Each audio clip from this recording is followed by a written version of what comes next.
नमस्कार दोस्तों, आज पुनः आपका स्वागत है करियर मिशन के यूट्यूब चैनल पर। और आज आप देखेंगे एक बहुत ही महत्वपूर्ण विषय है जो कि पहले हो चुका है, लेकिन आगे आने वाले एग्ज़ाम में, किसी भी एग्ज़ाम में जहाँ पे जीएस के क्वेश्चंस आते हैं, उसके लिए बहुत ही महत्वपूर्ण है। हम लोग चर्चा करेंगे आर्टिकल 334 की। 334 जिसमें कि एससी और एसटी मतलब शेड्यूल कास्ट और शेड्यूल ट्राइब के लिए रिजर्वेशन की व्यवस्था है, और इस रिजर्वेशन की व्यवस्था को इस बार पुनः बढ़ाया गया है। जो बढ़ाने की जो बिल है संविधान को संशोधन करने की, उसका नंबर है 126 और ये लागू कर दिया गया है, जिसका नंबर अब है 104th अमेंडमेंट एक्ट। तो ये एक्ट बन चुका है और इसे लागू कर दिया गया है। तो इस प्रकार से अब ये अपने अस्तित्व में आ चुका है। इसके तहत रिजर्वेशन को 10 साल के लिए बढ़ा दिया गया है। तो ये एक बहुत ही महत्वपूर्ण मुद्दा है जो किसी भी एग्ज़ाम, खास करके एसएससी और रेलवे के एग्ज़ाम के लिए बहुत ही महत्वपूर्ण है। तो इसको आगे देखते हैं कि आपका जो क्वेश्चन है वो कैसे कैसे बन सकता है, कहाँ कहाँ से बन सकता है। अब इसमें जो सबसे महत्वपूर्ण चीज़ है, ये कब लागू हुआ। तो ये लागू हो गया 25 जनवरी 2020 को, क्योंकि ये 25 जनवरी पिछला जो मियाद था वो ख़त्म हो रहा था 25 जनवरी को, इसलिए इसे लागू कर दिया गया है। इसके तहत जो अनुसूचित जाति हैं और अनुसूचित जनजाति हैं उनको 10 साल के लिए आरक्षण दे दिया गया है पुनः, ये कहते हुए कि जो हमारे संविधान बनाने वाले जो लोग थे, उनके जो विचार थे, उस विचार के अनुसार जो जो स्थितियां इस प्रावधान को लाने के लिए जिम्मेवार थी, वो अभी भी समाप्त नहीं हुई है और इस वजह से इसे आगे भी जारी रखा गया है।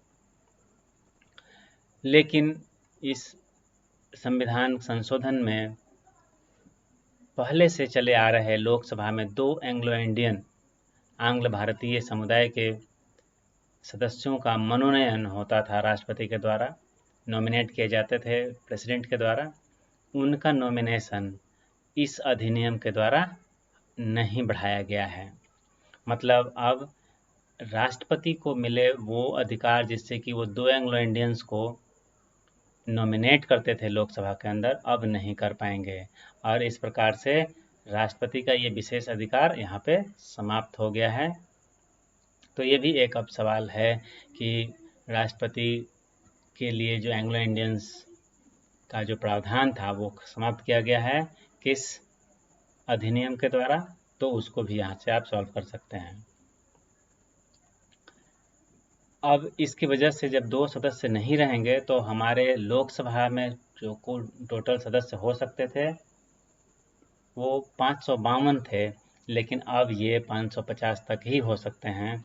अभी जो सदस्यों की संख्या थी वो 545 थी, पिछले इलेक्शन में आप देखे होंगे, लेकिन अब ये 543 ही रहेगी, क्योंकि 2 जो सदस्य थे आंग्ल इंडियन के, उन्हें हटा दिया गया है, उनके प्रावधान को ही समाप्त कर दिया गया है। इस वजह से अब लोकसभा में 545 सदस्य पर ही चुनाव होंगे, या अगर इसको बढ़ाया गया तो अधिकतम 550 तक इसको बढ़ाया जा सकता है।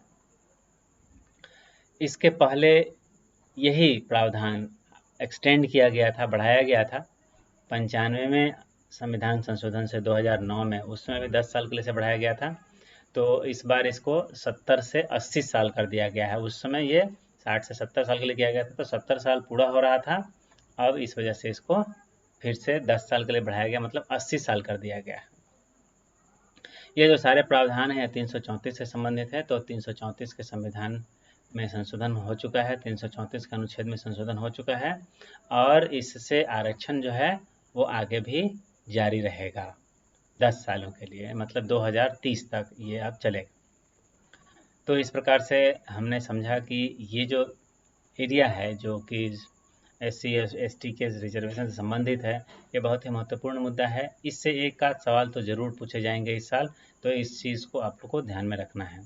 तो आशा करता हूँ कि ये वीडियो आपको पसंद आए और आप इसे अगर पसंद आए तो लाइक करें, अपने दोस्तों में शेयर करें, ताकि उनके भी 1 नंबर तो यहाँ से सुरक्षित हो ही जाए।